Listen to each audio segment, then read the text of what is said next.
दिल्ली की एक अदालत के अंदर एक मुलजिम को लगातार आवाज़ लगाई जा रही थी। आवाज़ लगाने के बाद वो मुलजिम भी आता है, साथ में दो उसकी सुरक्षा में लगे हुए सिपाही भी आते हैं। और जैसे ही वो अंदर प्रवेश करते हैं, जज साहब के सामने जो कटघरे होते हैं, उसमें जब कटघरे में जाने की तैयारी कर रहा था वो कैदी, तो जज साहब उसको देखते हैं और देखकर एकदम से गुस्से से तमतमाते हुए कहते हैं कि यहाँ से चले जाओ। वो वहाँ से निकलता है और निकलने के बाद अदालत से बाहर चला जाता है। वो सिपाही भी उसके पीछे पीछे चले जाते हैं। यहाँ से जाने के बाद सीधे जाते हैं चाय की टपरी के पास और चाय वाले से कहते हैं कि 3 चाय बना देना। तीनों इत्मीनान से बैठ कर चाय पीते हैं। जो कैदी होता है वो कहता है कि जज साहब ने कहा है कि तुम चले जाओ, तो मैं अपने घर जा रहा हूँ, अब तुम अपना काम कर लेना, तुम अपने दफ्तर चले जाना। वो कैदी वहाँ से निकल जाता है। उसके बाद फिर से अदालत से ज़ोर ज़ोर से आवाज़ें लगाई जाती हैं कि धनीराम मित्तल हाजिर हो। अब धनीराम मित्तल के हाजिर होने की जब आवाज़ लगती है तो और कैदियों को लेकर जो सिपाही आए थे, उन कैदियों के सिपाही एक दौड़ता हुआ आता है और उन्हीं 2 सिपाही के पास जाता है जो चाय पी रहे थे। जाकर कहता है कि तुम्हारी तो लगातार आवाज़ लग रही है, तुम्हारा कैदी कहाँ है, उसे लेके जाओ। वो कहते हैं वो तो चला गया। अब चला गया तो बस क्या करें, उस सिपाहियों की हालत ख़राब हो जाती है। सीधा वो अदालत में जाते हैं। अदालत में जज के सामने पेश होते हैं। कहते हैं साहब आपने ही तो कहा था कि चले जाओ, वो तो चला गया। अब ये बात सुनने के बाद जज बहुत ज़्यादा परेशान हो जाते हैं, उनका माथा और ठनक जाता है। वो कहते हैं कि वो बार बार मेरी आंखों के सामने जो आता है, इसलिए मुझे गुस्सा आ गया और मैंने ये सिर्फ कहा था बैठने के लिए कि तुम चले जाओ, तुम्हारा नंबर अभी नहीं आया है। लेकिन जब ये बात सिपाही सुनते हैं तो उनकी हालत वाकई सचमुच ख़राब हो जाती है। एक कैदी उनके चंगुल से भाग चुका था, जा चुका था। अब उसके लिए सिपाहियों को क्या सज़ा मिली होगी, सहज ही अंदाज़ा लगाया जा सकता है। लेकिन आज कहानी जो हम आपको सुनाने जा रहे हैं, ये कहानी उसी कैदी की है जिसके रूप रंग बहुत अलग थे। ऐसे ऐसे उसने अपराध कर रखे थे जिन अपराधों को सुनने के बाद आपको यकीन नहीं होगा कि ऐसा भी हो सकता है। लेकिन भारत के इतिहास में ऐसा हुआ है और ये सब चीज़ें आपको गूगल पर, यूट्यूब पर बहुत सारी इसकी जानकारी मिल जाएंगी। कहानी है एक ऐसे चोर की जिसने लगभग 1000 वाहन चोरी किए थे। कहानी एक ऐसे चोर की जिस पर लगभग 127 मुकदमे दर्ज होते हैं। कहानी है एक ऐसे चोर की जो 94 बार अदालत में पेश होता है और जेल जाता है, लेकिन अदालत उससे ज़्यादा दिन तक जेल में रख नहीं पाती थी, क्योंकि वो था ही इतना होशियार, था ही इतना समझदार। आदाब, नमस्कार, सत श्री अकाल। मैं उस्मान सैफ़ी। आज की जो सच्ची घटना मैं आपको सुनाने जा रहा हूँ, ये सच्ची घटना है हरियाणा प्रदेश के झज्जर की। दरअसल झज्जर के एडिशनल सिविल जज होते हैं, अचानक ही वो अपने कोर्ट में आना बंद कर देते हैं। जैसे ही कोर्ट में उनका आना बंद होता है तो उनको तलाश करना शुरू कर देते हैं। सबसे पहले तो जो उनके ऑफिस में लोग जुटे होते हैं, अर्दली हो या फिर बाबू हो, कई तरह के जो अधिकारी होते हैं, वो उन्हें तलाश करना शुरू कर देते हैं कि जज साहब बिना बताए कहाँ जा सकते हैं। मामला पुलिस तक पहुँचता है। अब पुलिस भी जाँच पड़ताल में जुट जाती है। साथ ही ये बात पहुँच जाती है जो हरियाणा पंजाब का हाई कोर्ट होता है वहाँ तक। अब वहाँ से एक लेटर चला था जो यहाँ की झज्जर की अदालत को मिला था। दरअसल एक जज पर आरोप था कि उन पर भ्रष्टाचार का जो आरोप लगा था, लगातार अखबारों में खबर छप रही थी और खबर छपने के दौरान ही एक लेटर आता है हरियाणा के हाई कोर्ट के रजिस्ट्रार का।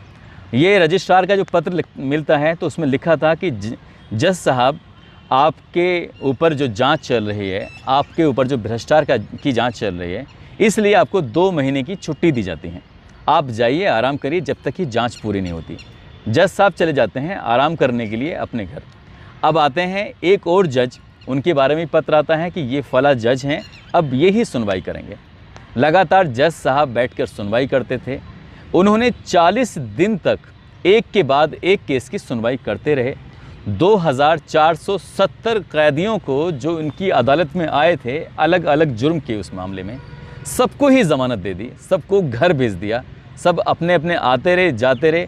जब लगातार 40 दिन तक ऐसे चलता रहा तो उस दौर में, ये बात कर रहा हूँ साल 1980 की, तो उस इलाके में लगातार खबर छप रही कि कोई जज आया है पहली बार, बहुत अच्छा काम कर रहा है, बहुत अच्छे से वो लोगों की सुनवाई करता है। जो भी उनके पास आता है फरियादी, वो किसी को निराश होकर नहीं भेजते हैं, ज़्यादातर लोगों को तो छोड़ ही देते हैं। जब जज साहब के बारे में ऐसे चल रहा था तो जज साहब अचानक से गायब होते हैं। तो उसकी जब जांच पड़ताल की जाती है तो पता चलता है कि वो जज जो था वो जज नहीं बल्कि चोर था, जो जज बनकर यहाँ कुर्सी पर 40 दिन बैठकर चला गया और उसने 2470 कैदियों को रिहा भी कर दिया। अब तो हड़कंप मचना तय था। बात पंजाब हरियाणा हाई कोर्ट के रजिस्ट्रार तक पहुंचती है, बात उच्च अधिकारी तक पहुंचती है, बात जजों तक पहुंचती है।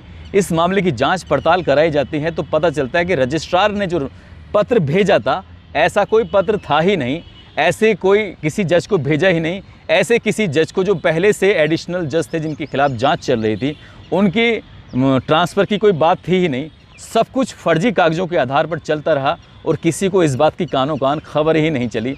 उसके बाद जब हाई कोर्ट में हड़कंप मचता है, इसकी जांच पड़ताल की जाती है, जितने भी 2470 मामलों में उन्हें रिहा किया गया था, अब पुलिस वाले उन लोगों को लगभग 2500 कैदियों को 2500 मुलजिमों को तलाशना शुरू कर देते हैं। उन्हें ढूंढते रहते हैं, ढूंढते ढूंढते उनकी केस की सुनवाई फिर से होती है। लेकिन एक नाम था जो बहुत ज़्यादा सुर्खियों में रहा, चर्चाओं में रहा, बस उसी नाम की कहानी है ये धनीराम मित्तल की।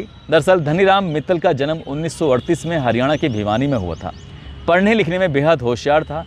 रोहतक से उसने ग्रेजुएशन किया था। रोहतक से ग्रेजुएशन करने के बाद अब हर आदमी जब पढ़ाई करता है, उस दौर में इतनी पढ़ाई भी नहीं होती थी, साल 1964 की बात होती है। 64 में ग्रेजुएशन करने के बाद आसानी से नौकरी लग सकती थी, लेकिन उसने नौकरी की तलाश ही नहीं की। अब नौकरी की तलाश ना करके वो सिर्फ इधर उधर घूमता था। वो जो चाहता था शायद उसको वो मिल नहीं रहा था, इसलिए उसने ARTO दफ्तर में आना जाना शुरू कर देता है। जब ARTO दफ्तर में जाता है, आपने देखा होगा कि ARTO दफ्तर के आसपास इर्द गिर्द बहुत सारे लोग बैठे होते हैं। कुछ लोग वकील के वेश में होते हैं, लेकिन कुछ लोग दलाल होते हैं जिनका काम ही कागज़ तैयार करना होता है, जो मीडिएटर की भूमिका निभाते हैं, उसके बदले में वो पैसे लेते हैं। तो अब धनीराम मित्तल ने ARTO बैठना शुरू किया और वहाँ बैठकर उसने पता किया कि किस तरह से फर्जीवाड़े के कागज़ तैयार किए जाते हैं, गाड़ियों के कागज़ कैसे तैयार होते हैं, DL कैसे तैयार होता है, गाड़ी बेची कैसे जाती है। यहाँ पर उसने नंबर 2 का जो काम था वो लगातार सीखा और सीखने के बाद उसने ऐसे ही अपना यहीं से उसने दिमाग में आया, साल 1964 की बात है, 64 से उसने शुरुआत की थी, तो उसने 1-2 गाड़ियाँ के चोरी किया। गाड़ी चोरी की, उसने अपने हिसाब से बेच दिया, क्योंकि ARTO दफ्तर में जो इसकी बारीकियाँ थी वो सीख ही चुका था। इसकी बारीकियाँ लगातार ऐसी वक्त आगे बढ़ता चला जाता है, उसकी बारीकियाँ सीखता रहता है, सीखते सीखते गाड़ियों की चोरी करता रहता है। हालांकि 1-2 बार वो पकड़ा भी गया था, लेकिन उसकी जो चालाकी थी, उसकी जो होशियारी थी, उसे लग रहा था उसके सामने वो ज़्यादा दिन टिक नहीं पाएगा, सलाखों के पीछे निकल आता है और ऐसे ही चलता रहा। और यहीं से जहाँ से उसने सीखा कि फ़र्जी कागजात कैसे तैयार किए जाते हैं, तो साल 1968 में उसने फ़र्जी कागज़ तैयार करने के बाद भारतीय रेल के माध्यम से एक पत्र भेजा स्टेशन के नाम, और वहाँ भेजने के बाद उसने भेजा कि एक नए स्टेशन मास्टर की यहाँ पर नियुक्ति की जाती है। अब स्टेशन मास्टर के नाम की नियुक्ति हो जाती है, वो आते हैं, ज्वाइन करते हैं, उनके अंडर में रेल आ रही हैं, जा रही हैं, हरी झंडी भी दिखा रहे हैं, माल भी आता था, बहुत सारी चीज़ आती थी, किसी की नियुक्ति करना था। साल 1968 से लेके साल 1974 तक वो नौकरी ऐसे करते चले जाते हैं। अब उन्हें लगने लगा कि धनीराम मित्तल को कि यहाँ अब मन नहीं लग रहा है, अब कुछ काम और करना चाहिए। इसके बाद वो सीधा राजस्थान की तरफ चले जाते हैं। राजस्थान में जाने के बाद 3 साल तक वकालत करते हैं और वकालत करने के बाद यहाँ से निकलते हैं और यहाँ से निकलने के बाद हेड राइटिंग का कोर्स करने के लिए सीधा कलकत्ता जाते हैं। अब वहाँ की पढ़ाई करते हैं, वकालत की, हेड राइटिंग का कोर्स किया, इसके बाद ग्राफोलॉजी का कोर्स किया। ग्राफोलॉजी दरअसल एक ऐसी भाषा होती है जिनको ऑफिसर्स लोग यूज़ करते हैं, जिसमें चाहे CBI हो, पुलिस हो या कोई गवर्नमेंट की जो एजेंसियां होती हैं, सरकारी दफ्तरों में इसका इस्तेमाल किया जाता है कि कैसे भाषा जो लिखी हुई है इसको पहचानना है। अब इन्होंने 3 कोर्स कर लेते हैं, वकालत का कोर्स कर लेते हैं, हैंड राइटिंग का ये कोर्स कर लेते हैं, ग्राफोलॉजी का कोर्स कर लेते हैं। अब चोर तो ये पहले से थे, ARTO दफ्तर में बैठकर फ़र्जी कागजात कैसे तैयार किए जाते हैं, इस तरह से इनका ज्ञान था वो बढ़ता चला जाता है। चोरी करते थे। अब वाहनों को बेचने में कोई दिक्कत नहीं। ये बात क्योंकि बात 64 से शुरू होती है, 70 का दशक आता है, 80 का दशक आता है। उस ज़माने में कंप्यूटर वगैरह नहीं होते थे, बहुत सारी जानकारियाँ रजिस्टरों में ही नोट की जाती थी, इसलिए पत्र ही लेके खुद आदमी जाया करता था कि ये लीजिए पत्र, मुझे सरकार ने भेजा है, और ऐसे ही वो लगातार नौकरी करता चला जाता है।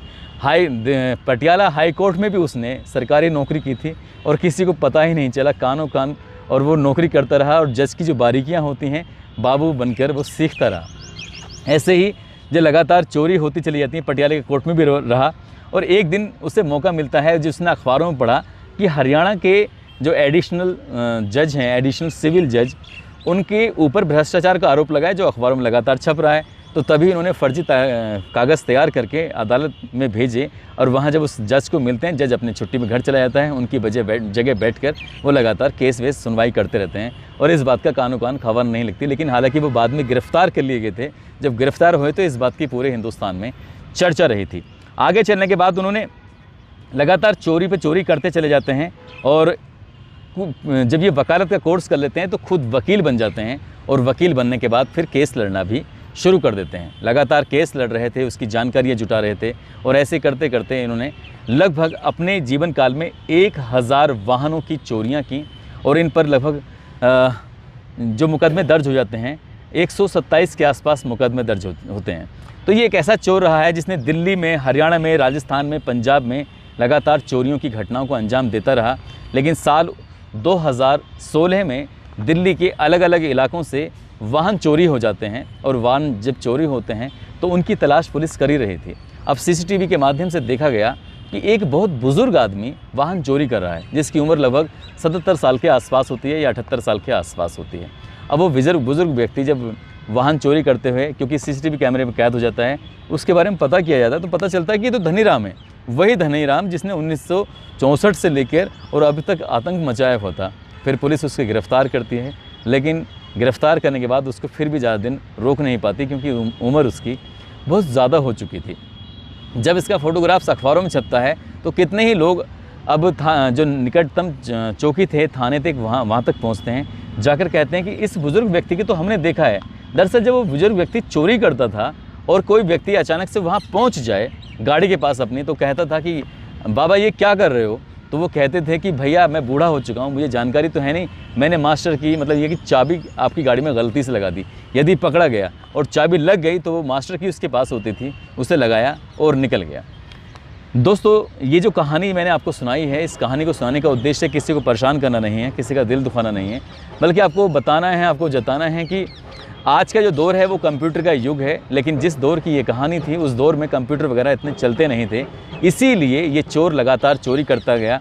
बताया जाता है कि जिस तरह से चार्ज शोभराज जो था, जो बहुत बड़ा शातिर ये चोर रहा है, लेकिन ये उससे भी ज़्यादा ये इंडिया का चार्ल्स शोभराज रहा है। इसने बहुत बड़े बड़े कांड को अंजाम दिए हैं और इसके बारे में बहुत सारी जानकारियाँ आपको आसानी से उपलब्ध हो जाएंगी। दोस्तों, अपना ख्याल रखें, सुरक्षित रहें। जय हिंद।